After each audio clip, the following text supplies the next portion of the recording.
आज हम उस बालक की कहानी सुनेंगे जिसने बिना हथियार उठाए दुनिया के सबसे बड़े साम्राज्य को झुका दिया। मोहनदास करमचंद गांधी।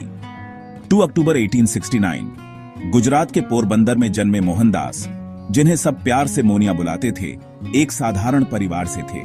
उनकी मां पुतलीबाई के धार्मिक संस्कारों ने गांधी जी के जीवन को गहराई से प्रभावित किया। सत्य बोलना, किसी को कष्ट न पहुंचाना, ये सब उन्होंने अपनी मां से सीखा। पढ़ाई में औसत, स्वभाव से शर्मीले, लेकिन सत्य की खोज में हमेशा आगे। 13 साल की उम्र में कस्तूरबा से विवाह हुआ, जो जीवन भर उनकी साथी रही। स्कूली शिक्षा के बाद परिवार चाहता था कि वे दीवान बने, इसलिए कानून की पढ़ाई के लिए इंग्लैंड गए। वहां उन्होंने अपनी मां को दिए वचन निभाए, मांस, मदिरा और व्यभिचार से दूर रहे। लंदन में कानून की पढ़ाई के साथ साथ उन्होंने भगवद गीता और अन्य धर्म ग्रंथ पढ़े, जिसने उनके विचारों को नया आकार दिया।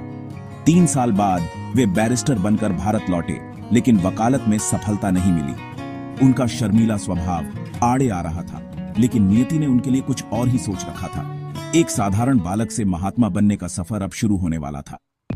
1893 में गांधी जी दक्षिण अफ्रीका पहुंचे, जहां रंगभेद और अन्याय ने उन्हें झकझोर दिया। ट्रेन में फर्स्ट क्लास टिकट होने के बावजूद उन्हें डिब्बे से बाहर फेंक दिया गया। उस रात पीटर मैरिट्सबर्ग स्टेशन पर उन्होंने तय किया, अब अन्याय के खिलाफ लड़ना है। उन्होंने भारतीयों को संगठित किया, नटाल इंडियन कांग्रेस बनाई और इंडियन ओपिनियन अखबार शुरू किया। गांधी जी ने सत्याग्रह का विचार दिया, सत्य के लिए आग्रह, अहिंसा के साथ। जब सरकार ने भारतीयों पर अपमानजनक कानून थोपे, गांधी जी ने पहला सत्याग्रह आंदोलन शुरू किया। हजारों भारतीयों ने शांतिपूर्ण विरोध किया, जेल गए, लेकिन हिंसा का रास्ता नहीं अपनाया। दक्षिण अफ्रीका में गांधी जी ने वह हथियार खोज लिया जिसने आगे चलकर भारत की तकदीर बदल दी, सत्याग्रह। 1915 में गांधी जी भारत लौटे। अब वे एक अनुभवी नेता थे। गोपाल कृष्ण गोखले की सलाह पर उन्होंने पूरे देश का भ्रमण किया, किसानों और गरीबों की हालत देखी।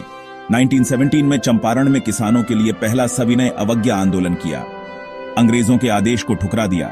चंपारण की सफलता के बाद खेड़ा में भी सत्याग्रह किए, अहमदाबाद में भी सत्याग्रह किए, जिससे वे देश भर में लोकप्रिय हो गए।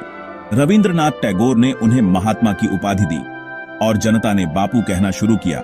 1919 में रॉलेट एक्ट के खिलाफ देशव्यापी हड़ताल की, जिससे असहयोग आंदोलन की नींव पड़ी।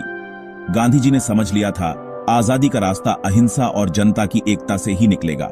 अब गांधी जी भारतीय स्वतंत्रता संग्राम के केंद्र में थे और देश एक नई उम्मीद के साथ आगे बढ़ रहा था।